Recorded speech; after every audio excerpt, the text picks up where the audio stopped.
Okay, so this is the other way of determining the shortest path. So if you better just write that up there. So in our VCAR curriculum, they said you can to be able to find the shortest path either using inspection, which we just did, or we can use this Dijkstra's algorithm. So let's have a look at this algorithm. So as we said, it was used to find the shortest path in a network.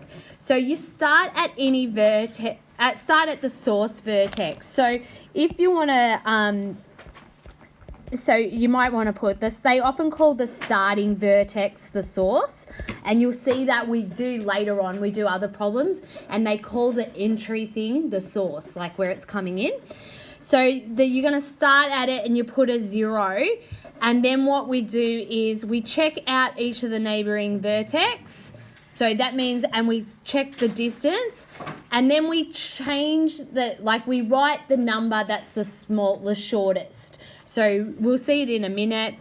And then you keep on going and then pick the vertex with the minimum distance and check the distance to each of its neighbouring. So then you got to go off and you check the neighbouring, and then you look at other things. So it's sort of, the steps are there and you keep going till they're finished. So it obviously helps having a pencil when you're doing these, because you often will go, whoops, there's a shorter one, and rub it out.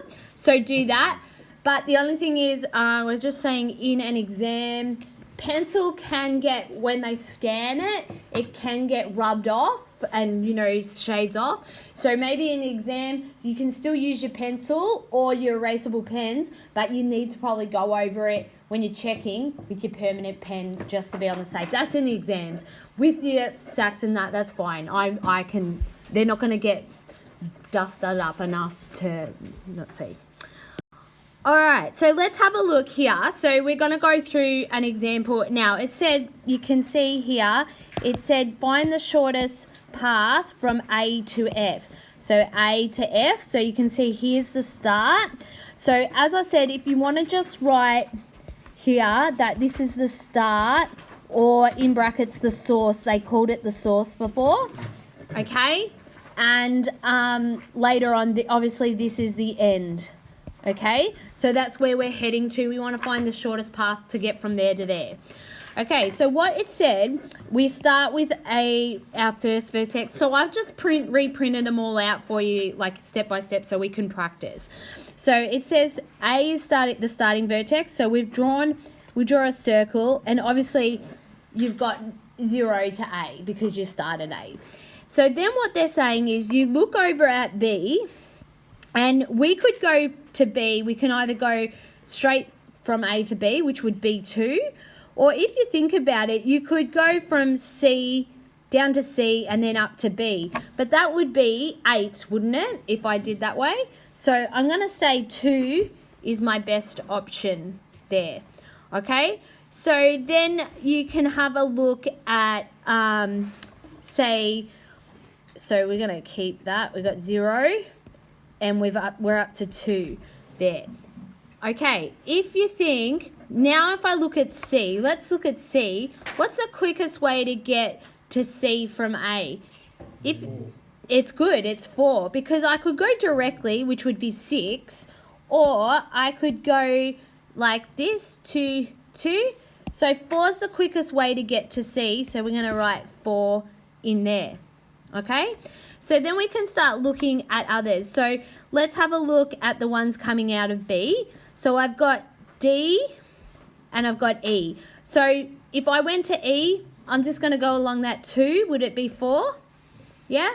And if I go along B down to D, it'd be 2 and 4 is 5. Okay, now I have to double check. If I went from C, because I'm sitting at 4, and add 1, it'd still be 5, wouldn't it? So 5 is still the shortest path, so I can leave 5 there. And what about, now I'm at E. So if I go from E to, if I want to go from E to F, I could have 4 plus 3, which would be 7, or 5 plus 5, which would be 10. So is 7 the quickest way? Yeah. So in the end, you're going to see that the shortest path is going to be 7, and it's probably going to be, if we look at it, we're going to go 2, 4, and 7, and that would be, so if I flick over, sorry, I did that a little bit quick. So we ended up, I'll just write it out. So you can see we said the shortest, therefore the shortest path from A to S was 7, and we went A, B, E, and F. Sorry, I did it all on that other page, but you're with me. Let's go. So let's start. They want me to go from A to H. So I'll just put here, this is the start, and this is the end. Okay, we're going to do our first circle, and obviously we got 0. If I go out to B, like, so here's where I could say you can do like the, if you want to just erase it. So if I went along here, it would be 8. But I could also go out to D and then out to B, and that would be 7. So I'm going, all right, no, I'm going to take that away, and that's 7. Is there any other way I could go? Yes. Yeah, I could go along this down to C, up to D, that's 2, 4, and that's 6. So really, I'm changing it to 6. All right, so is everyone clear how I did that one? Yep. So now I'm going, sorry, I'm just going to erase it out. So I've said 6 was my quickest way to get to B. All right, now I'm just going to look at the other ones. Well, to go to D, what I could go directly out, that'd be 5. If I went via B, it would be 8, so I'm not going to do that. And then if I went via C, it would be 4, wouldn't it? Yeah? So I'm going to do 4. So the quickest way out to C is 2. Okay, so now let's have a look. To get to E, I could go 2 plus 5. That'd be a 7. But I could go from D, which was 4, plus 1, which would be 5. So there's that one. Now, to go to G, I could go the 4 plus 3 down that line. That would be 7. I could go 5 plus 1 is 6. Or the 4 would be 1 plus 1, which is 6. So I reckon, is 6 my quickest? Yep. Hopefully. All right, so let's have a look now. I'm going to go out to F. F, I could either go from B with 6 at 13. That's not going to work.